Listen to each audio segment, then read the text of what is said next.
Hello, you're watching TelecomTV. I'm Martin Warwick and we are at the Internet of Insurance event here in extremely trendy Shoreditch in the City of London, and I'm talking with David Smith, who is the Chief Executive with Global Futures and Foresight. David, you are a futurist, not a futurologist. What's the difference between the two? Well, they're pretty interchangeable. It's really, we're in the business of investigating the future. In as much as a historian investigates the past and discovers evidence and therefore enriches the view, we discover evidence of the future and form views of what that might look like. And some call us futurists, that's sort of a global term, and in the UK it's often called a futurologist. I'm pretty relaxed about which way it is. Okay, well, thanks for talking to us. Let's begin with IoT, the Internet of Things, and the technologies involved in that. And we're seeing it applied, it seems to be a universally applicable sort of set of technologies that are being used across and siloing into different industries.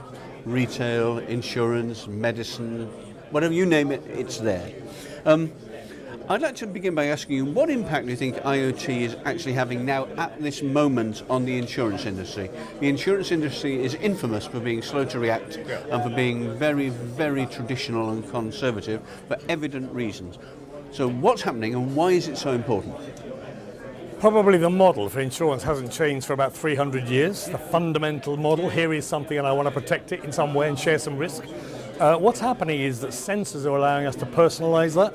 So whether it's a sensor strapped to a ship on the high seas, or whether it's a biometric readout from a human being, or whether it's a sensor in a car, insurance companies are gathering data, much richer, much more live data, if you like, and allowing them to price risk. What it also does, of course, is it changes the very nature of how risk is managed by insurance companies. So I think people have just worked out that with thousands upon thousands, if not millions, of sensors appearing, it'll transform the business model completely. Okay, now, talk about your company, Global Futures and Foresight. You said when we were off camera, we were talking before we started, you said you've been in insurance for a quarter of a century or so. You've obviously seen a lot of changes. What's Global Futures and Foresight's take on what's happening in IoT directly relevant to the insurance industry? Okay, it's come to it pretty late. The truth is the insurance industry gets technology very well. It never engages with it in the hype cycle. In the trough of disillusionment, it's quite comfortable it didn't engage. In the slow ramp up, it lets everybody else run ahead of it first to see if it works, and then they dive in. And what I'm sensing now is there isn't time. There's a sort of sense in the industry, certainly in London, very heart of many forms of insurance. There's a real sense there isn't time to wait to understand the implications of tech. So people are diving into startup camps, boot camps, all manner of ways to try and understand bits of technology. What I'm slightly less convinced about, I think this is the challenge, is that impacting the fundamental strategy of the business, or is that trying to use bits of tech to do the same old business model slightly differently? Well, from what you've said in the past up until very recently, that sort of reluctant, slow to move, let's wait and see what happens, has served the insurance industry very, very well. Yeah, but times are changing, as you say. Do you think the reaction, which is what it is, of the insurance industry, is it taking into account what could and may happen if it doesn't join, and what could and may happen if it does join, but too late, or, heaven forfend, it doesn't join at all? Well, in different industries, automotive is much easier to understand that cars can increasingly be automated, and if you're a consumer or a fleet operator, you're not going to pay for smarter cars and pay the same premium. They don't crash so often, I don't want to pay so much. So actually we'll see premium drop. So what will happen for some people, it'll be like the frog in the boiling water. It's pretty cool when it starts, and eventually boils and the frog dies. It just crept up on it and removed the premium income. Whereas if you chuck a frog in a boiling water, and by the way, I don't suggest we chuck anything into boiling water, but if you do, it jumps out. So the gradual nature of automation and sensors will increasingly deprive insurance companies of oxygen.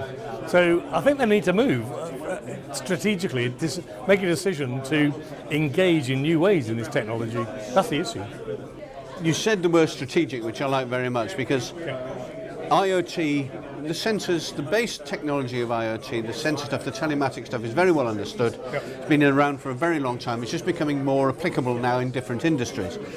It's not an IoT decision. It's not an IT decision, this, for the insurance industry. As you say, it's a strategic decision. What happens if the strategic decision is wrong, we've just covered? What happens if it's right?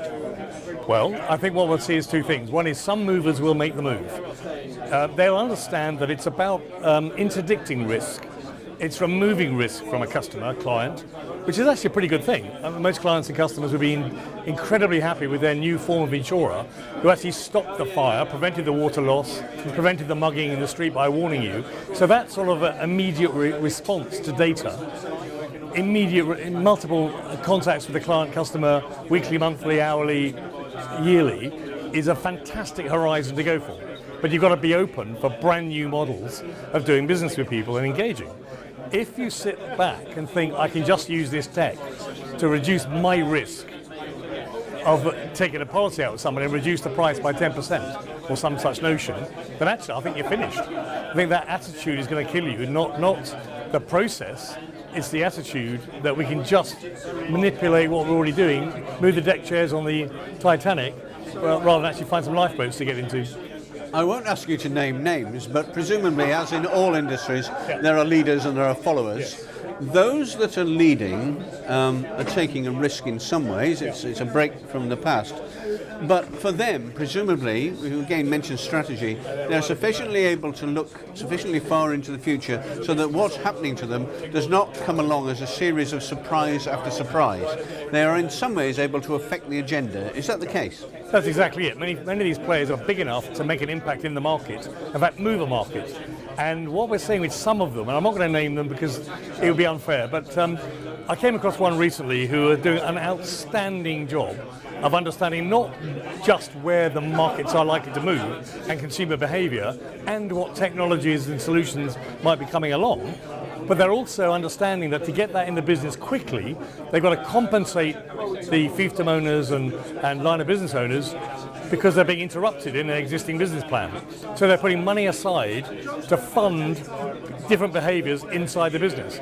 Now that's very exciting because they're smoothing the path from novel idea right the way into full implementation without destroying people's bonus schemes or compensation plans by funding it. That's smart. What we're finding in various industries, taking it from my view as a technologist, is that where the technology itself may be getting better and better and more easy to apply, the psychological and the organizational approach of the company itself needs to be tuned and tweaked and in some cases completely changed for that to have the right effect. Is that what's happening in insurance? Well, that's a difficult question. You're saying what's happening or what should happen or what needs to happen. We know what should happen. Okay, in some areas, I would say yes, because it's not just the sensors that people like to talk about or the new models, it's the new ways that we can deploy those new models. So artificial intelligence, cognitive computing, software robotics, and sensors and real-time data, and employed in new models are going to take people a long way. And there are some people who are beginning to see the potential. They've got to work with the regulator to move the regulator to that new space, so that's no mean feat. But the regulator is supposed to regulate what you want to deliver, not you deliver what the regulator wants. So we've got to make sure that happens. And actually, the bottom line is, if you're in government, if you're a regulator, you want citizens and companies to be better protected. So this is good for everybody.